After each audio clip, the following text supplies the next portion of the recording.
ശബരിമല സ്വർണ്ണക്കൊള്ളക്കേസിലെ പ്രതി തിരുവിതാംകൂർ ദേവസ്വം ബോർഡ് മുൻ പ്രസിഡന്റും CPM പത്തനംതിട്ട ജില്ലാ കമ്മിറ്റി അംഗവുമായ എ പത്മകുമാറിനോട് വിശദീകരണം തേടി CPM.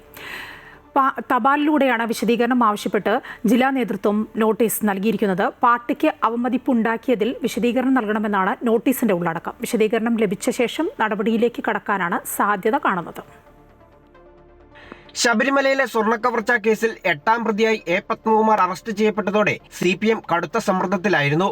പാർട്ടിയുടെ ജില്ലാ കമ്മിറ്റി അംഗം തന്നെ ഇത്തരമൊരു കേസിൽ പ്രതിയായത് വൻ അവമതിപ്പുണ്ടാക്കിയെന്നാണ് നേതൃത്വത്തിന്റെ വിലയിരുത്തൽ. ഇതിന്റെ അടിസ്ഥാനത്തിലാണ് ഇപ്പോൾ വിശദീകരണം തേടിയിരിക്കുന്നത്. കഴിഞ്ഞ ദിവസം CPM പത്തനംതിട്ട ജില്ലാ കമ്മിറ്റിയുടെ ഔദ്യോഗിക വാട്സാപ്പ് ഗ്രൂപ്പിൽ നിന്ന് പത്മകുമാറിനെ പുറത്താക്കിയിരുന്നു. ഇതിന് പിന്നാലെയാണ് വിശദീകരണം ആവശ്യപ്പെട്ട് തപാൽ വഴി നോട്ടീസ് നൽകിയിരിക്കുന്നത്.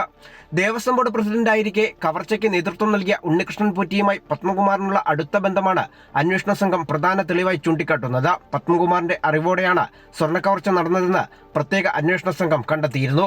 ഈ മൊഴികളുടെയും തെളിവുകളുടെയും അടിസ്ഥാനത്തിലായിരുന്നു ചോദ്യം ചെയ്യലും തുടർന്നുള്ള അറസ്റ്റും. നിലവിൽ കുറ്റപത്രം സമർപ്പിക്കാൻ വൈകിയതിനെ തുടർന്ന് പത്മകുമാറിന് സ്വാഭാവിക ജാമ്യം ലഭിച്ചിട്ടുണ്ട്. എങ്കിലും പാർട്ടി തലത്തിൽ അച്ചടക്ക നടപടി വേണമെന്ന ആവശ്യം ശക്തമാണ്. പത്മകുമാർ നൽകുന്ന വിശദീകരണം തൃപ്തികരമല്ലെങ്കിൽ അദ്ദേഹത്തെ പാർട്ടി സ്ഥാനങ്ങളിൽ നിന്ന് നീക്കം ചെയ്യുന്നതടക്കമുള്ള കടുത്ത നടപടികളിലേക്ക് CPM കടന്നേക്കും. അമൃത ന്യൂസ്, പത്തനംതിട്ട.